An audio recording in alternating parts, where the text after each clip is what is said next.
کہ حضرت عمر نے فرمایا لوگوں تمہیں اپنے گورنر سے کوئی شکایت تو نہیں؟ تو لوگوں نے کہا 4 شکایتیں۔ ایک تو ہمارے گورنر صاحب جب شروع میں آئے تھے تو فجر کی نماز کے بعد ہی آ کے لوگوں کے بیچ بیٹھ جاتے تھے۔ اب اشراق چاشت کے وقت آتے ہیں، سورج پورا طلوع ہو جاتا ہے تو حضرت سعید بن عامر رضی اللہ عنہ آتے ہیں۔ اور دوسری شکایت یہ ہے کہ صرف دن میں ملتے ہیں، رات کو ملتے ہی نہیں۔ اور تیسری شکایت یہ کہ ہفتے میں ایک پورا دن ہوتا ہے ملاقات ہی نہیں کرتے۔ اور چوتھی شکایت یہ ہے کہ کبھی کبھی بیٹھے بیٹھے رونے لگتے اور بے ہوش ہی ہو جاتے۔ آپ نے ایسا شخص گورنر بنا دیا جو دیوانہ ہے۔ حضرت عمر نے بلا لیا، قریب بیٹھے تھے، کہا دے سوالوں کے جواب۔ گردن جھکی ہوئی ہے، عرض کرنے لگے امیر المومنین میں نے تو پہلے ہی کہا تھا میں گورنری کے قابل نہیں، میرے والا کام نہیں۔ فرمایا اب تو منصب تمہارے پاس ہے، تمہیں جواب تو دینا ہے۔ حضرت سعید بن عامر کہنے لگے حضور 4 میرے ساتھ مسئلے ہیں۔ فرمایا کون سے؟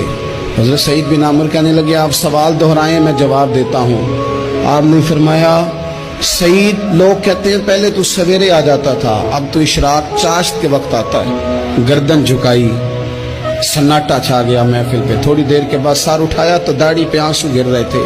فرمانے لگے حضور میرے گھر میں خادم کوئی نہیں، بیوی بیمار ہو گئی ہے، میں نہ سویرے اٹھتا ہوں، آٹا گوندتا ہوں، روٹیاں پکاتا ہوں، گھر میں جھاڑو دیتا ہوں، باہر آنے میں دیر ہو جاتی۔ پہلے جواب پر ہی لوگ رونے لگے، آنسو نکلنے لگے۔ حضرت عمر رضی اللہ تعالیٰ عنہ بھی روئے۔ پھر فرمایا کہ سعید تو دن کو ملتا ہے تو رات کو کیوں نہیں ملتا؟ اپنی داڑھی پکڑ لی، کہنے لگے عمر ساری سفید ہو گئی ہے، اب تو لگتا ہے پھل پک گیا، پتہ نہیں وہ کب مجھے کہے گا واپس آ جا۔ میں نے نہ دن مخلوق کے لیے رکھا ہے، رات اپنے رب کے لیے رکھی ہوئی ہے، مجھے تکلیف نہ دی جائے۔ گورنر کی بات کر رہا ہوں۔ پھر کہا سعید یار ہفتے میں ایک دن ملتے کیوں نہیں؟ کہنے لگے عمر یہ میرے رب کے ساتھ پردہ ہے، اسے نہ کھولا جائے۔ میرا پردہ ہے نا، میں نے اپنے رب کے ساتھ اپنے پردے رکھے ہوئے ہیں۔ فرمایا نہیں آپ بتائیں۔ حضرت سعید بن عامر کہنے لگے غریب ہوں، ایک ہی جوڑا میرے پاس ہے، میں غریب، میرے جیسے لوگ ان کے پاس درجنوں جوڑے ہیں، اور اس کے باوجود ان کی زبانوں پر شکر اس طرح نہیں آتا جیسے آنا چاہیے۔ میں نے کہا نا کہ میری اجرت میری محنت سے زیادہ کیوں ہے؟ میرے محسن تیرے احسان سے ڈر لگتا ہے۔ حضرت سعید بن عامر کہنے لگے ایک جوڑا ہے، ہفتے میں ایک دن دھو کے خشک ہونے کو ڈال لیتا ہوں، پھر بیوی کے کپڑے پہن کے بیٹھا رہتا ہوں۔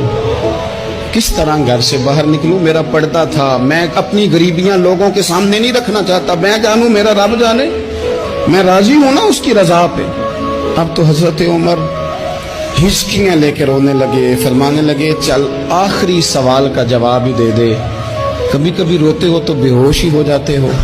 حضرت سعید بن عامر پھر رونے لگے، فرمانے لگے بڑی عمر کا ہو گیا تھا جب کلمہ پڑا تھا، جب وہ پچھلے گناہ یاد آتے ہیں نا۔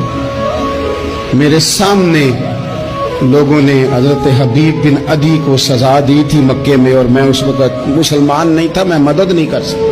جب وہ وقت یاد آتا ہے تو برداشت سوچتا ہوں کیسے اللہ کے حضور جاؤں گا۔ دوستو دعا کرنا، یہ وطن جو داتا صاحب کا ہے، جو بابا فرید کا ہے، جو غریبوں کا ہے، کمزوروں کا ہے، مزدوروں کا ہے، اللہ اس ملک کو بھی کوئی ایسا شخص عطا فرما دے